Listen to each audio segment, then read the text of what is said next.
Hoy, el doctor Ricardo Balestra, presidente de la Convención Metropolitana del Partido Demócrata Nacional, nos estará contando acerca del origen y la actualidad de este histórico partido. ¿Y a vos, qué te parece? Bueno, perfecto. Entonces, acabo de regresar para poder arrancar con lo que va a ser esta entrevista, especialmente al doctor Ricardo Balestra. ¿Se me está escuchando? Quiero saber eso para poder... Sí, se escucha. Bien. Buenísimo, entonces vamos a dar la bienvenida, mientras mi compañero va a ir a la otra sala a acomodarse para poder seguir permitiendo el ingreso a las demás personas. Yo voy a encontrar acá, en este lugar, muy bien, para poder arrancar a hablar el doctor Ricardo sobre esta cuestión que tanto nos gusta tratar a nosotros. Comentamos que dentro de nuestro programa tenemos un segmento denominado Historia de los Partidos Políticos y en la fecha de hoy nos encontraremos con un especial del mítico Partido Demócrata Nacional. Así que para poder empezar con esta charla, le doy la bienvenida a Ricardo y a todo el grupo de personas que se encuentran del otro lado en esta sala Zoom para poder arrancar a charlar y también adquirir mayores conocimientos sobre la historia, los orígenes y también la actualidad de este partido. Así que bueno, se encuentra Ricardo del otro lado, quiero verlo, quiero ver si es que está ahí. Acá estoy. Ahí está, perfecto. Buenas tardes, Ricardo, ¿cómo se encuentra? Muy bien, Guido, gracias por esta invitación. Muchísimas gracias a usted y a toda la gente del partido, también a Guillermo McLaughlin, quien nos dio la posibilidad de poder contactarnos con usted para poder empezar a charlar sobre esto. Así que en ese caso me gustaría cederle la palabra a usted luego de esta pregunta que voy a hacerle. Quisiera que nos cuente un poco acerca de qué se trata, cómo confluye, cómo nace y también qué significa ser parte, integrante del Partido Demócrata Nacional. Bueno, les doy la bienvenida a todos los que me acompañan gentilmente en esta reunión.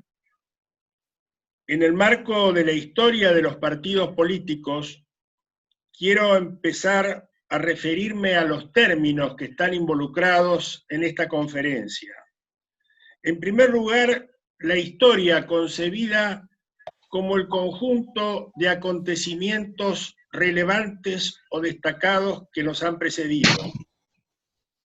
Los partidos, como parte de un todo, quiero hacer énfasis en esta cuestión de que el partido es la parte de un todo, y la política, como el arte destinado a la consecución de los fines superiores del Estado.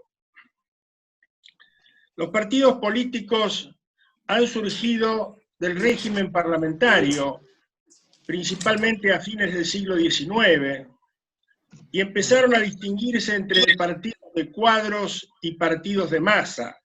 Los partidos de cuadro afincados en la personalidad y las ideas de sus dirigentes, los partidos de masa más bien resultantes de liderazgos personales. En 1880 se crea el Partido Autonomista, el Partido Autonomista Nacional, que tuvo como protagonistas principales al general Julio Roca y al doctor Carlos Pellegrini.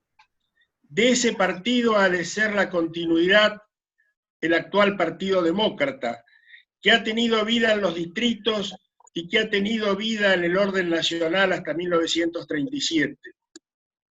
Pero hay otros partidos políticos relevantes, como el más antiguo del país, que es un partido provincial, el Partido Liberal de Corrientes, creado por Juan Eusebio Torrén en 1857, y otras fuerzas políticas en las provincias que probablemente confluyan en los mismos propósitos, en los mismos ideales y en la misma actitud que el Partido Demócrata tuvo y posiblemente tenga en el futuro próximo. Pero esa distinción que yo hacía entre partidos de cuadros y partidos de masas resultados, estos últimos, de liderazgos personales y que han atraído a grandes contingentes de la población, también tuvo su correlato en el orden internacional. Si recordamos la aparición de la Revolución Rusa en 1917, que acaba con los zares y establece el régimen comunista encabezado por Lenin y Stalin en la Unión Soviética, si recordamos el nacionalsocialismo fundado por Adolfo Hitler en las primeras décadas del siglo XX en Alemania, o el fascismo encabezado por Benito Mussolini en Italia. Estos son ejemplos en el surgimiento de la vida de los partidos políticos en los primeros años del siglo XX, de partidos de masa, de partidos que devendrían en actitudes totalitarias, en la asunción por un partido que debe ser parte de un todo, de la totalidad del espectro de la realidad, negando la posibilidad de alternancias o de formas republicanas. Esta es una constante que se habrá de repetir a lo largo de los años y hasta el presente en distintos lugares del mundo, y por eso es que conserva su vigencia. Ahora bien, el Partido Autonomista Nacional, antecedente del Partido Demócrata, se inspiró en los ideales de la Constitución de 1853, reformada en 1860.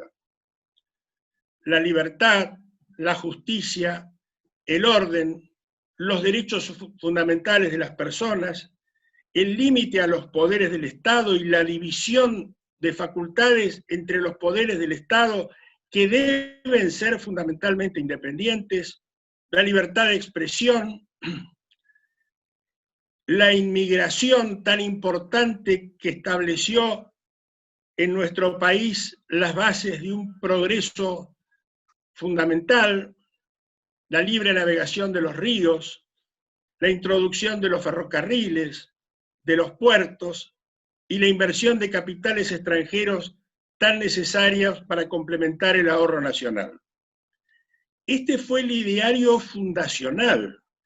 Estas fueron las ideas fuerza que llevaron al crecimiento del país desde 1853 hasta 1943, por poner una fecha de cese de la actividad del Partido Demócrata Nacional y su reemplazo por otras alternativas políticas. Dicho esto, hay que reconocer que también concurrieron a la formación del patrimonio político argentino, con sus aciertos y con sus errores, otras agrupaciones que comienzan a existir, algunas de ellas también a fines del siglo XIX.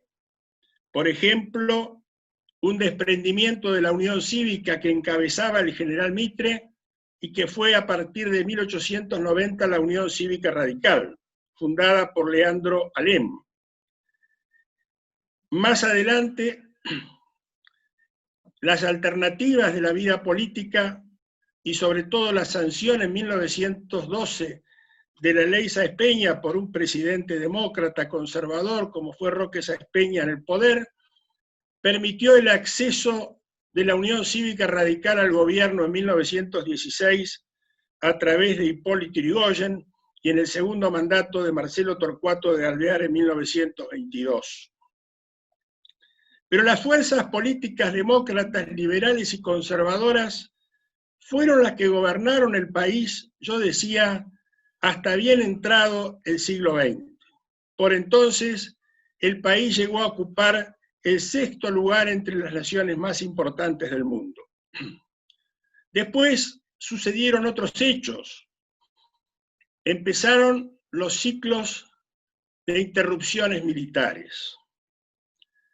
Los ciclos de interrupciones militares no fueron hechos aislados ni individuales, sino que respondían también a un contexto internacional. Yo les mencionaba la irrupción del comunismo y la creación de la Unión Soviética en 1917.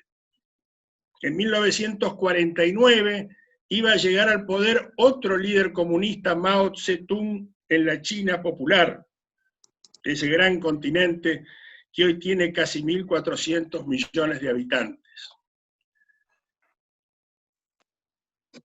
Y los golpes militares que ocurrieron en América Latina a partir de 1930, en el caso de Argentina, el del general Uriburu, que derrocó a Hipólito Yrigoyen, obedecieron en buena medida a esta secuencia internacional en que un modo en que entendían los Estados Unidos para la región combatir al comunismo era el apoyo de regímenes militares en América Latina.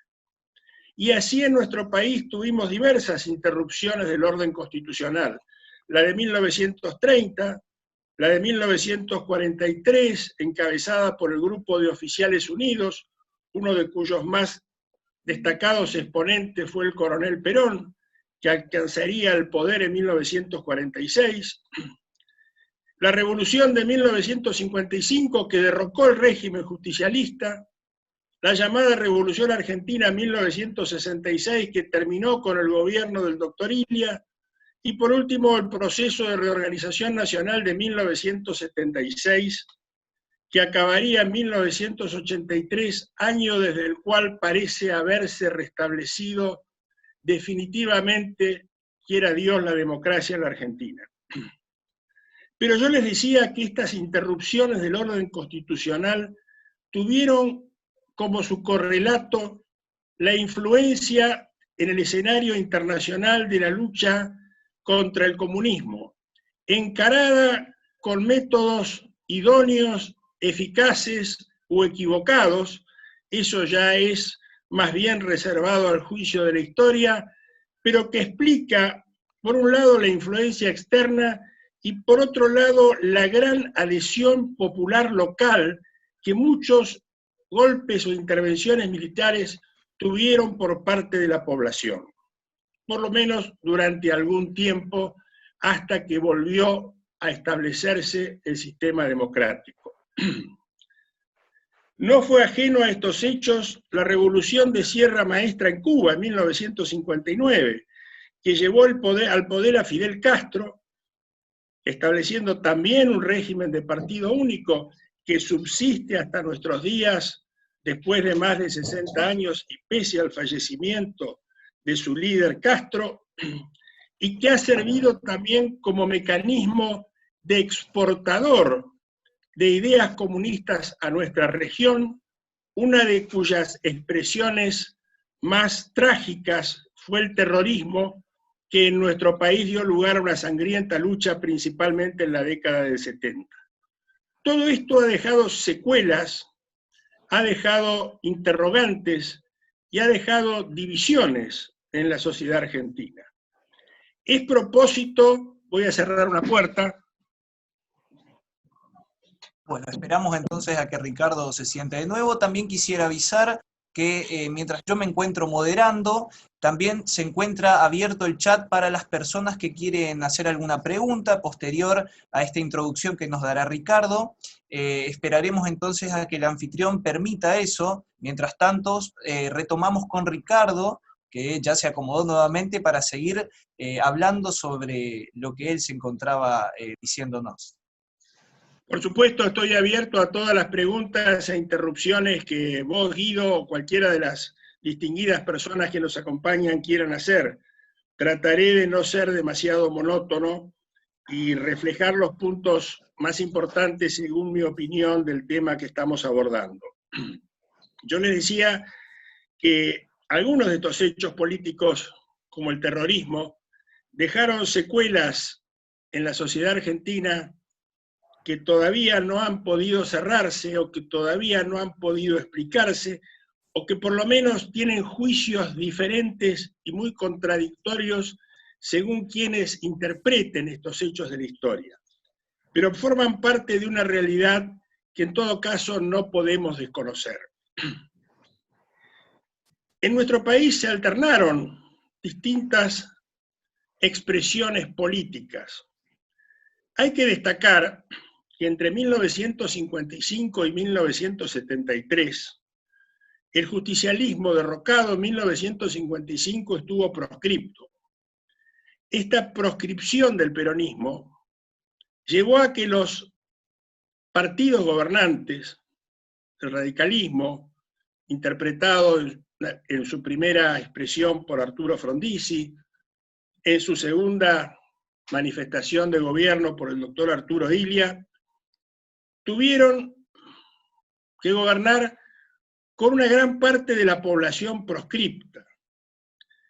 Y como la realidad siempre vuelve por sus fueros, en 1973, cuando se acabó la proscripción después de 18 años, volvió el justicialismo al gobierno. El Perón que vuelve en 1973 es bastante diferente de aquel de 1955 que fue derrocado.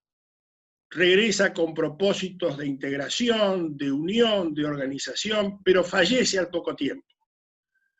Y el gobierno quedó en manos de su esposa, María Estela Martínez de Perón. Durante esa administración se produjo una situación de gran inestabilidad económica, con hiperinflación, con enfrentamientos de bandas militares, policiales y paramilitares contra el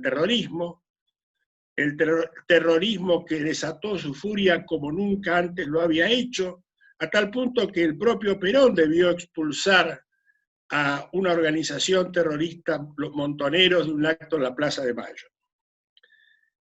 En ese tiempo se creó una fuerza política de alternativa, integrada por partidos provinciales, que fue la Fuerza Federalista Popular en 1974, con representaciones de diputados y senadores de varias provincias, Corrientes, Mendoza, San Juan, Jujuy, La Pampa y otras tantas, que llevó adelante un proyecto de juicio político contra el entonces presidente Martínez de Perón, intentado como la última herramienta constitucional posible para evitar el golpe de Estado que se cernía sobre el país.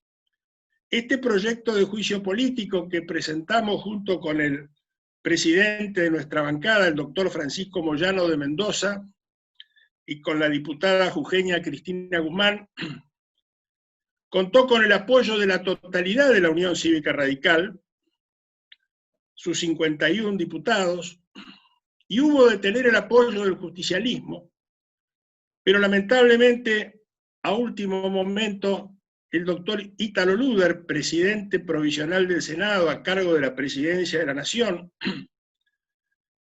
que habría de asumir la presidencia efectiva constitucional si el juicio político prosperaba, expresó en una reunión muy pequeña en la que tuve la oportunidad de participar que él no haría nada contra su partido ni contra la Confederación General del Trabajo.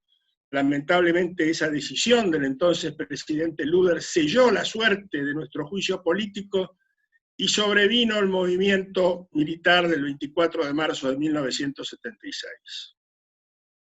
Probablemente si el juicio político hubiera triunfado, la lucha contra el terrorismo se hubiera llevado a cabo con la Constitución y la ley en la mano, y entonces no hubieran quedado tal vez tantas frustraciones, tantos rencores, tantos enfrentamientos en la sociedad argentina, en todo caso y en mucho atribuidos a que la represión fue llevada adelante por un gobierno militar y no constitucional.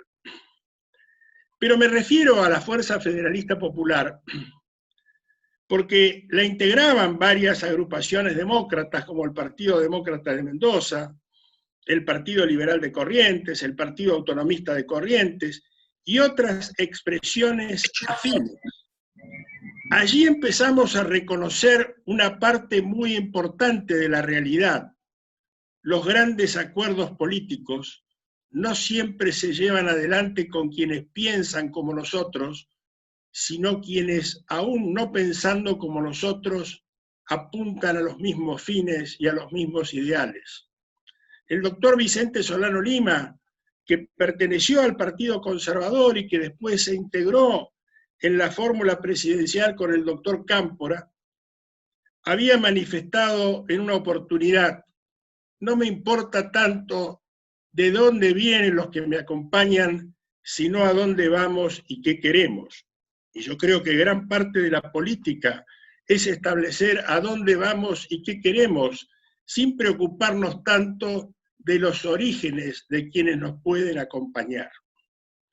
Esa es, en síntesis, en mi opinión, la fórmula y el espíritu que anima la concreción del Partido Demócrata Nacional, hoy reconstituido después de varias décadas. Del partido que ha estado identificado con la construcción argentina de los tiempos más gloriosos, de la fuerza política que logró colocar a nuestra nación entre las más importantes del mundo, y que al cabo de varias décadas de desencuentros aparece como un instrumento que buscamos y aparentamos a recrear para darle al país una nueva posibilidad como la que tuvo. Por supuesto, somos conscientes de que los tiempos han cambiado, de que los reclamos de la sociedad también han evolucionado, que tenemos nuevos desafíos que afrontar, entre ellos la difícil ecuación económica que tiene como problema liminar el de crear y distribuir la riqueza. Tengo para mí el convencimiento de que no es posible distribución alguna de la riqueza sin que previamente no se haya creado, y que la no creación de la riqueza o el ahogo de la iniciativa privada y del capital frustra toda posibilidad posterior de distribuirla igualitariamente. Pero más allá de la cuestión económica, también debemos hacernos cargo del problema social.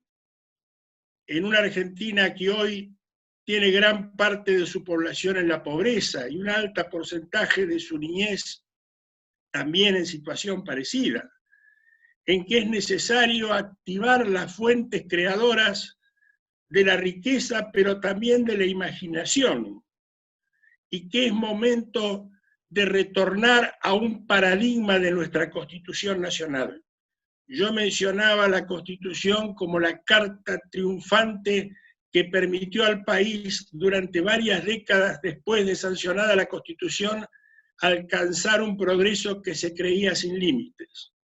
Pero la Constitución tiene un paradigma que está en su propio preámbulo, que es constituir la Unión Nacional. Y este paradigma es a la vez la gran asignatura pendiente que los argentinos no hemos logrado alcanzar. Distintas divisiones que tal vez aparecieron desde la primera junta entre unitarios y federales, entre conservadores y radicales, entre peronistas y antiperonistas, en distintos tiempos nos han dividido, han frustrado nuestras posibilidades de crecimiento y de progreso. Pero sin embargo es hoy más necesario que nunca encontrar en las fuentes de la Constitución y en el postulado de la Unión Nacional la necesidad de reunir nuestros esfuerzos para marchar hacia un objetivo común. Este objetivo común son las políticas de Estado, que una clase dirigente argentina imaginativa y vigorosa supo utilizar para llevar al país a su gran derrotero inicial. La clase dirigente no es una reunión de figuras sociales, ni de capacidades económicas, ni de élites aristocráticas. La clase dirigente no es otra cosa que un grupo de personas que pone por encima de sus intereses partidarios, personales o sectoriales, los intereses superiores de la nación. Es la que puede delinear políticas de Estado, como las que delinearon los fundadores de la Argentina desde la consecución, esa clase dirigente que tuvimos y que en algún momento de la historia se perdió o se desdibujó, sin importar ahora quién fue el responsable, es la que debemos reconstituir. En el mensaje, en la prédica, en el fundamento del Partido Demócrata no está hoy buscar responsables, sino buscar autores de una nueva creación política que sea la nación del futuro, el destino de nuestras próximas generaciones y sobre todo devolver la esperanza a un país que la tuvo, la perdió y necesita recuperarla. Hasta aquí llego yo, Guido, por ahora. Hermoso mensaje el que nos deja Ricardo, y también este repaso histórico acerca de cómo confluyeron las fuerzas como para poder dar marco a desarrollo y crecimiento para esta gran nación que es la República Argentina. Y a partir de ahora me gustaría saber si es que alguien específicamente tiene alguna pregunta para hacer. En caso de que no, yo seguiré charlando y haciéndole una pregunta un poco más específica al doctor sobre la actualidad, más que nada. Teniendo en consideración la situación particular que estamos viviendo y también este desarrollo político que por ahí puede llegar a tener tanta controversia, me gustaría que nos deje una mirada acerca de cuáles son sus consideraciones y cuál cree usted que es el camino para poder salir de esto. Bueno, nosotros como país estamos atravesando una delicada crisis económica agravada por la pandemia, que ya es un problema no solo argentino, sino mundial. Todos los sectores reconocen que hay reformas estructurales que realizar en nuestro país. Entre ellas, contener la inflación, reducir el déficit fiscal, lograr la estabilidad monetaria, condiciones seguramente imprescindibles si es que queremos renegociar exitosamente el próximo tramo de la deuda externa con el Fondo Monetario Internacional. Ahora hay que entender que la solución del problema económico es un emprendimiento común de todos. No hay tiempo ni espacio, me parece a mí, para actitudes demagógicas o facilistas.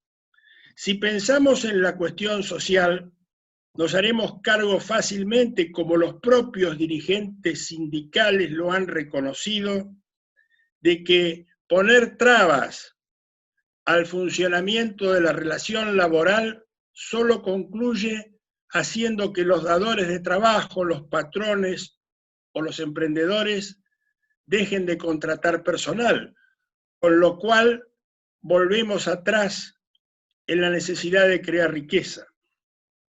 Por lo tanto, se trata de un esfuerzo compartido, donde hay que entender que los planes sociales y las asignaciones familiares y universales por hijos son un remedio transitorio, pero de lo que se trata es de que hay que crear trabajo y darles oportunidades de empleo a todos. Y esta también es una decisión en la que hay que comprometer no solo a los empresarios, sino fundamentalmente a los trabajadores. Y por eso yo decía en el comienzo, tal vez que el arte de la economía sea distribuir la riqueza creada, pero no ahogar la creación de riqueza. Acá hay que buscar un delicado equilibrio para el cual hay que apelar a la sensibilidad política. Y en este sentido rescato el valor de la política, que decía es el arte destinado a la consecución superior de los fines del Estado. Acá hace falta una sensibilidad especial para hacerse cargo de los problemas de los que menos tienen, pero no con soluciones mágicas ni demagógicas, sino sobre la base de crear continuamente la riqueza para distribuirla en tiempo y forma, y así hacer a todos aliados de un mismo proyecto nacional. Cuando todos los argentinos sintamos que estamos incluidos en un mismo emprendimiento, en un mismo barco, y que los que dirigen se hacen cargo de los problemas de los que menos tienen como si fueran propios con la sensibilidad necesaria, tal vez podamos acometer esta difícil empresa que tenemos que transitar en los próximos años con el éxito necesario. Muchísimas gracias entonces, Ricardo, por su respuesta. También me gustaría invitar a las figuras que se encuentran en esta sala para que puedan también dar su opinión. Bueno, oírlo hablar a Ricardo es una fiesta, porque yo personalmente creo que es uno de los oradores más brillantes que he oído. Pero no solamente la forma de expresar, sino en la sensatez de los contenidos que expone. Y quiero preguntar a Roberto, porque lo oí diciendo de que el crecimiento de la Argentina, de los gobiernos moderados, llevó a al principio del siglo XX a ser el 6º país del mundo. Yo creo que fue mucho más que eso, porque el gobierno de Irigoyen, el segundo gobierno de Irigoyen, y la revolución de Uriburu interrumpieron ese crecimiento. Pero es indudable que los dos gobiernos de la concordancia de Justo Roca y de Ortiz Castillo continuaron ese crecimiento. Pinedo fue el autor de sacar a la Argentina como primer país que salió de la crisis del año 30. Y el crecimiento siguió, porque cuando es la revolución del GOU de 1943, seguíamos siendo el 7º país del mundo. Yo quiero saber, Ricardo, si estás de acuerdo conmigo. Sí, eso fue lo que dije, Alberto, que hasta 1943 se produjo el crecimiento del país, solo que a partir de 1930 con alguna interrupción del orden constitucional, como fue la de 1943, pero hasta ese año, en que influyó en gran medida el Partido Demócrata y las ideas de la Constitución, el país llegó a ocupar ese lugar, el 6º entre los más importantes del mundo.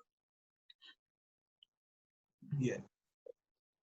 Entonces, continuamos, a ver si es que alguien tiene la valentía, también la posibilidad para poder hablar. Vamos a esperar. Recién nos avisaban en el chat que había gente que salía, pero que también se encontraba pidiendo lugar para poder hablar. A ver. Bueno.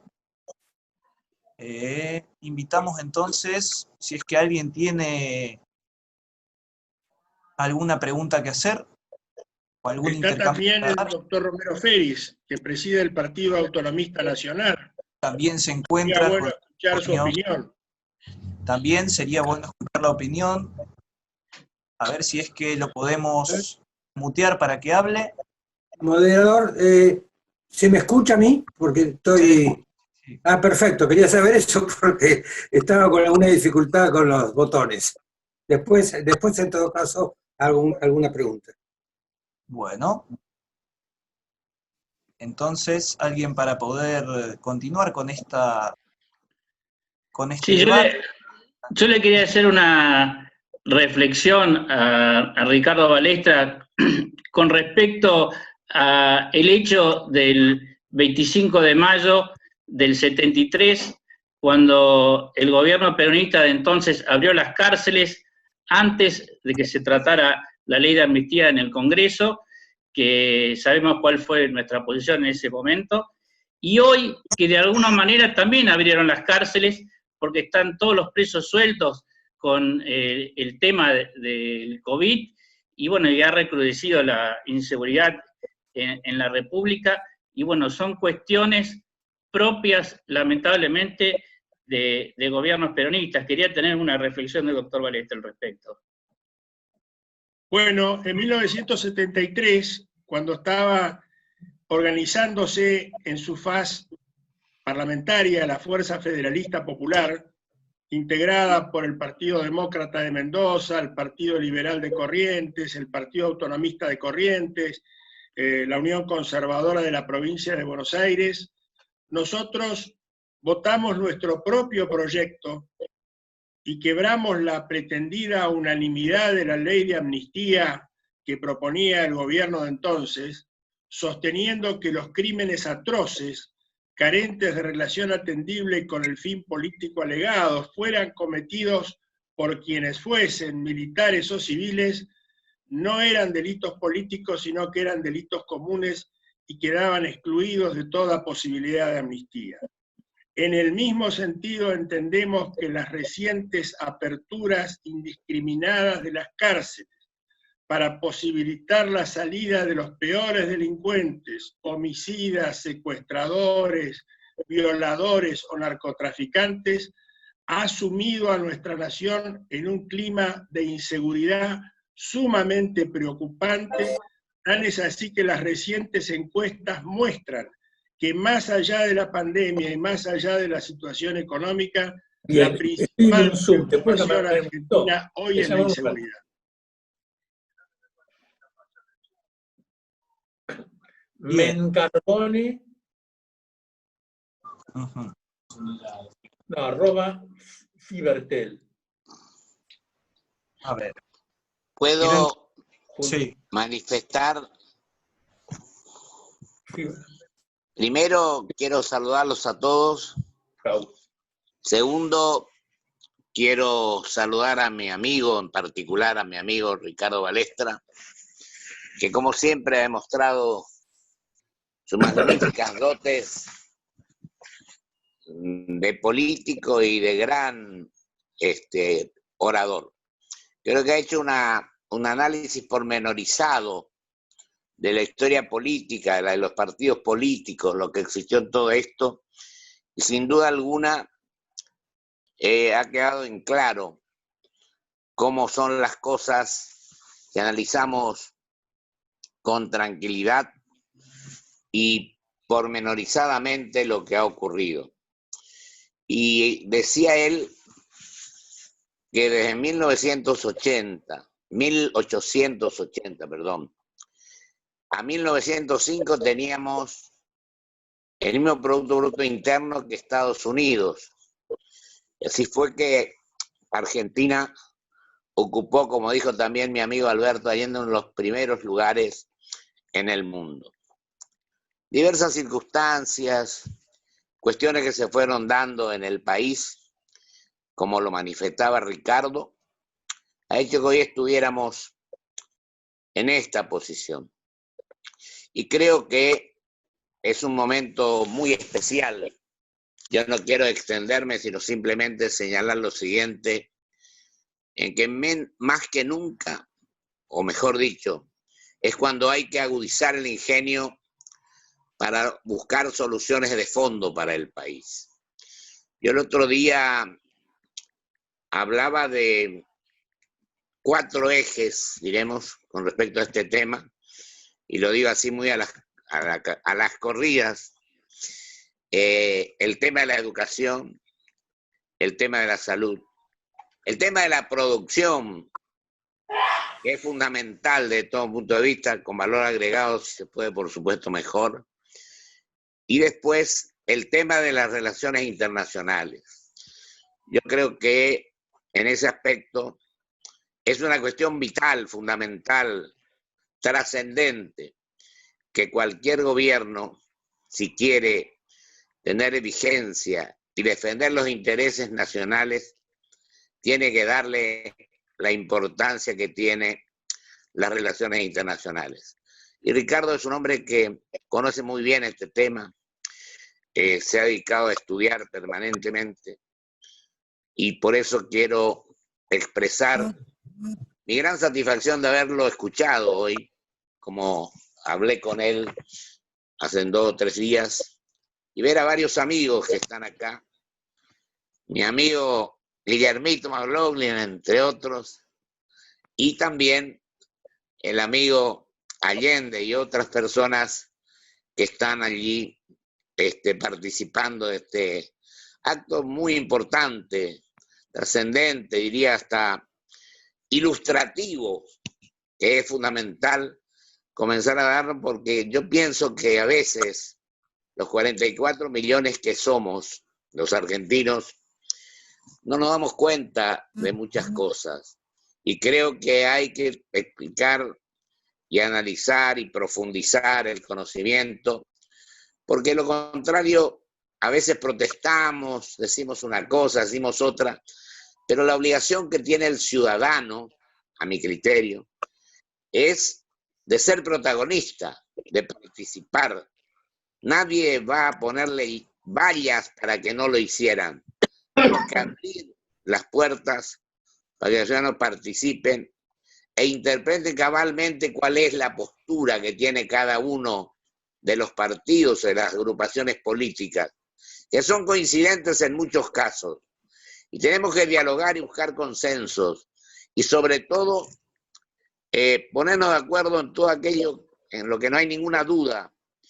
Y si queda alguna cosa por resolver, sigamos tratando de, con el transcurrir del tiempo y el diálogo, que para mí tiene una enorme trascendencia, y lo digo porque me pasó en mi propio partido.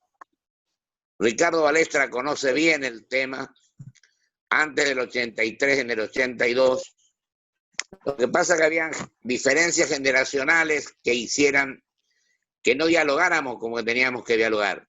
Cuando dialogamos, las personas con las cuales no coincidíamos quizás, al final se convirtieron en uno de los mejores amigos, los que más empujaron, los que más hicieron para que las cosas salgan bien en beneficio de los intereses o de los sectores políticos. Así que yo les agradezco mucho que me hayan dado esta oportunidad, esta invitación que he tenido y que la he seguido del principio hasta el final. Y también agradezco que me hayan permitido decir estas palabras, y hay muchas cosas más, no palabras solamente, sino planificar, no improvisar, no emparchar y tratar de desterrar definitivamente ese exagerado individualismo que tenemos los argentinos.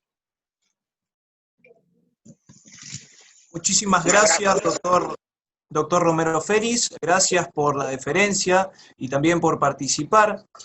Si alguien tiene alguna otra consulta, alguna otra pregunta que hacer, o algún intercambio, le pedimos ahí a Amalia, por favor, desmutemos a Amalia, quien quiere hablar, por favor. Vamos a ver si la podemos desmutear. Ahí se encuentra desmuteada. Perfecto. Bueno, muchas gracias. Me pareció fantástica las reflexiones del doctor Ricardo Balestra, pero le quiero preguntar, ¿qué reflexión podemos tomar hoy en día ante la situación que estamos viviendo, en que prácticamente la oposición está callada, no existe, el pueblo se manifiesta, se reúne en las plazas, pero no tiene el apoyo de los políticos, y el Congreso funciona a piacere de quienes lo dirigen?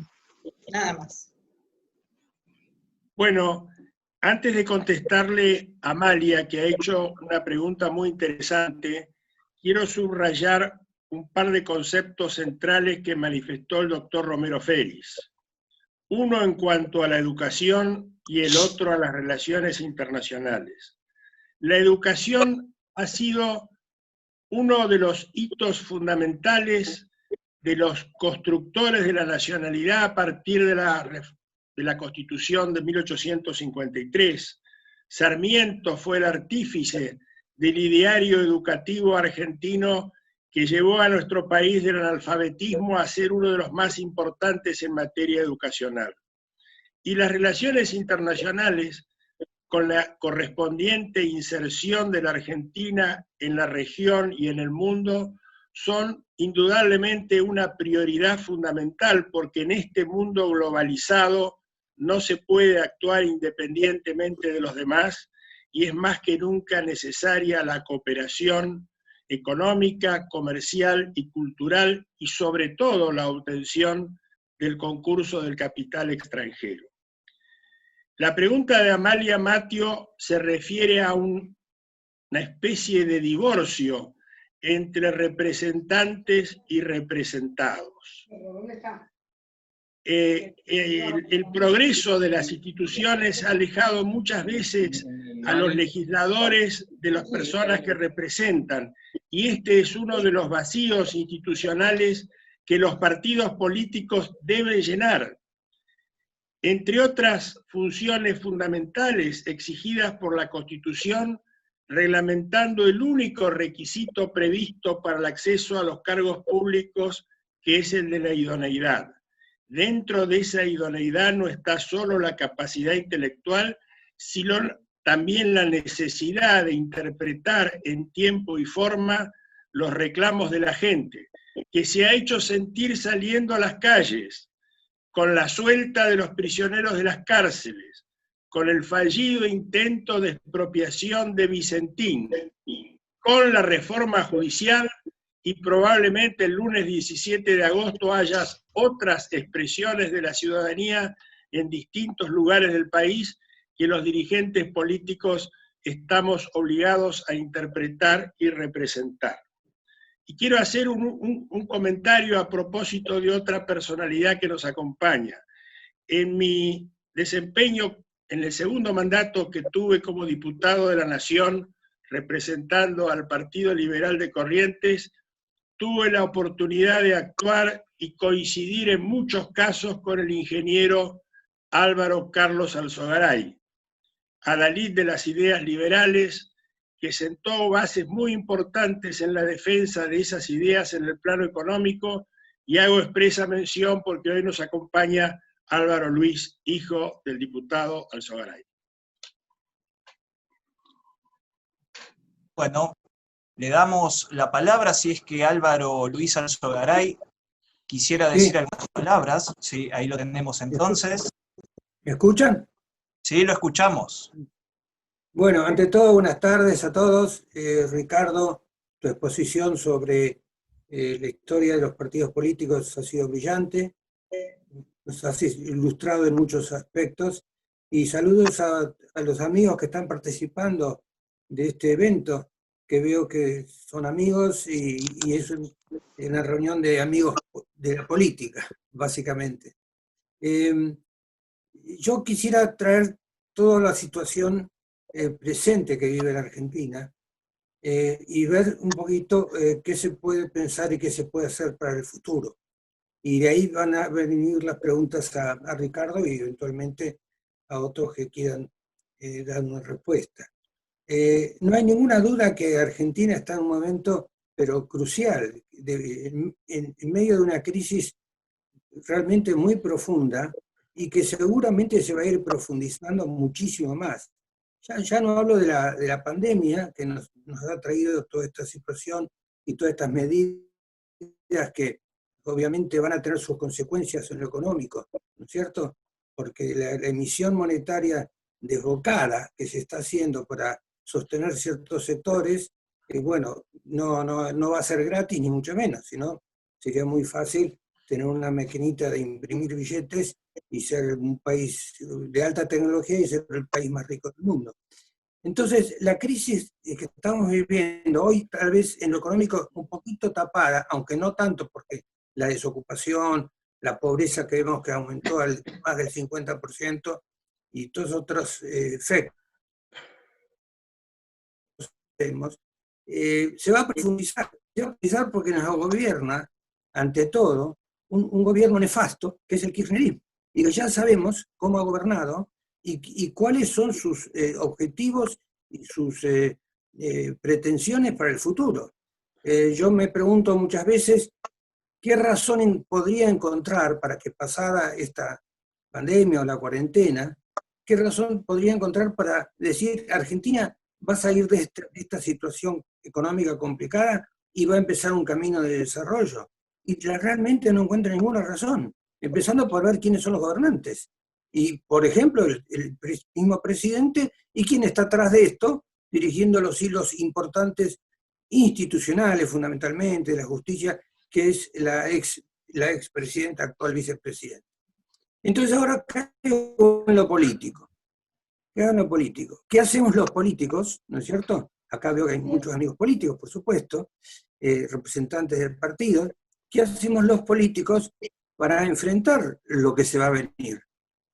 En ese sentido, la primera pregunta que le hago a Ricardo, por su experiencia y su conocimiento de la historia política argentina y de la gente mismo, es si ve que las ideas conservadoras, liberales, de alguna manera pueden tener cabida en un futuro casi inmediato que podrían ser, por ejemplo, las elecciones intermedias del año que viene. Yo creo, en ese sentido, Álvaro, que las fuerzas afines, liberales, demócratas, conservadoras, federalistas, tenemos que hacer un gran esfuerzo para entendernos y ofrecer una alternativa electoral válida para el 2021, para que el país tenga una visión distinta de la realidad, distinta por lo menos del kirchnerismo gobernante, porque no hay duda de que la influencia de la expresidente y hoy vicepresidente es demasiada en el gobierno, a tal punto que hace contradecir en sus propias declaraciones al presidente Fernández una y otra vez. Entiendo que hay que ofrecer una alternativa seria, consistente, responsable, forjada en los valores tradicionales del país, pero dotada de la necesaria modernidad y espíritu cívico para renovar lo bueno del pasado y para conquistar el futuro, incorporando a todos los sectores sociales que quieran compartir este esfuerzo. Yo creo que es una tarea que nos debemos, y muy probablemente a poco que veamos todo lo que nos une, nos vamos a dar cuenta de lo poco que nos separa. Ricardo, perfecto, me parece perfecta esa respuesta. Esto implica, lisa y llanamente, aquellos que representamos a partidos políticos afines, llamémosle así, que tenemos básicamente las mismas ideas, podamos unirnos en una acción común para el futuro. Porque de alguna manera, de presentarse a elecciones en forma separada, no va a haber ninguna posibilidad de tener éxito en ese objetivo. Pero además hay otra cosa, la otra pregunta es de tipo político. Ofrecer una alternativa sí, pero mi pregunta es, independientemente de Cambiemos, porque Cambiemos es una alternativa hoy para el año que viene y después para las presidenciales, a menos que se desangre y se termine todo y se vayan los radicales y se vaya todo el mundo y se vayan los líderes. Pero no pareciera que eso. Y entonces también tenemos que pensar en una...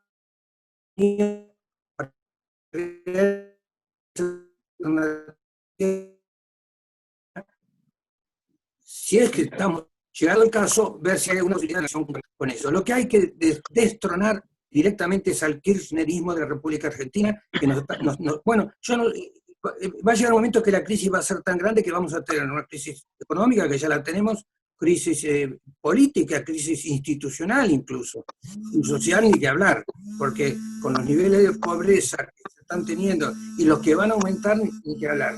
Entonces ahí es un poco la cuestión. Los que representamos las ideas liberales, conservadoras, de la Constitución y todo esto, que en su momento fueron importantes. Acordémonos, Ricardo, cuando en el año 89 pudimos armar la Alianza de Centro, integrada por la UCD, Partido Demócrata, partidos provinciales, que llegamos a ser la tercera fuerza política electoral. Y llegamos con las ideas conservadoras liberales. O sea que la gente supo apoyar. Ahora, lo que yo no sé en este momento, si como alternativa al kirchnerismo, otra vez pueden volver a crecer. Bueno, no sé, vemos que sí, que algo está pasando, volver a crecer. Pero para eso tenemos que articular esfuerzos entre nosotros. Ahí lo vemos a Romero Félix, vemos al Partido Demócrata. Nosotros, como Unión del Centro Democrático, cuando pase esta cuarentena, esperemos que nos den la personería política nacional de vuelta, que la habíamos perdido, y ya tenemos todo al día y todos los requisitos presentados, y estaríamos hablando ya con 3 partidos nacionales, porque hay muchos movimientos liberales que que con la sana intención están queriendo armar sus propios partidos. Me parece que en este momento, habiendo estos partidos, podrían, es decir, no digo desestimarlos en que armen sus partidos, pero no hay ninguna duda que volvemos a dispersar esfuerzos. Pero esos mismos movimientos también ir incorporando en esta articulación más grande. Y en eso me parece que hay que trabajar, porque es la única manera de poder ponerle un freno. Aunque sea, no sé, por supuesto no ganar las elecciones de la que viene, pero que en cada provincia, en cada distrito,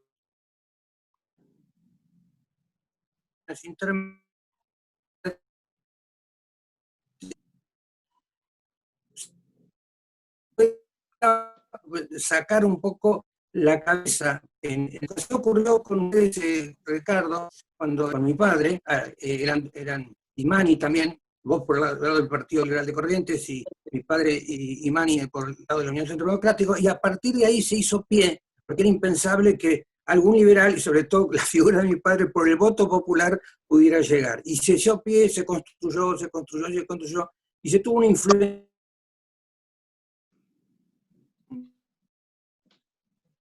enorme en la sociedad, y que se terminó, como dijimos hace un rato, una tercera fuerza política nacional. ¿Están dadas las condiciones, Ricardo, para volver a hacer algo parecido, uniendo nuestras fuerzas políticas en una acción común, dejando, por supuesto, egoísmo y todas esas cosas que nos suele caracterizar a los liberales, para crear una base sólida, un andamiaje político que sea una alternativa válida para el futuro? Esa es la pregunta que te formulo, Ricardo. ¿Cómo lo ves vos y qué perspectivas de tener éxito en esto, ¿no? Yo creo que están dadas las condiciones, que hay que lograr articular una gran fuerza democrática, liberal, federalista, como las que se han constituido y vos mencionabas en el pasado, con sentido actual y de futuro, que pueda ser una alternativa válida frente al populismo que nos gobierna, o en todo caso frente a la apatía que hay y la anomia que hay en el gobierno por falta de consistencia y por falta de ideas. Y en definitiva, el gran cometido va a ser en el 2023, lograr articular con toda la oposición una alternativa válida para llegar al gobierno. Yo creo que ese es el cometido que tenemos que llevar adelante. Depende de nuestra convicción, depende de nuestro esfuerzo, sobre todo depende de nuestra voluntad política y depende de que podamos devolverle a la sociedad argentina la esperanza que hace mucho tiempo tiene perdida o olvidada. Como no, Guido, quiero destacar también la presencia del presidente del Partido Demócrata Nacional, el doctor Carlos Walter de Mendoza, que hoy nos acompaña y que es el líder de esta nueva agrupación que está en marcha.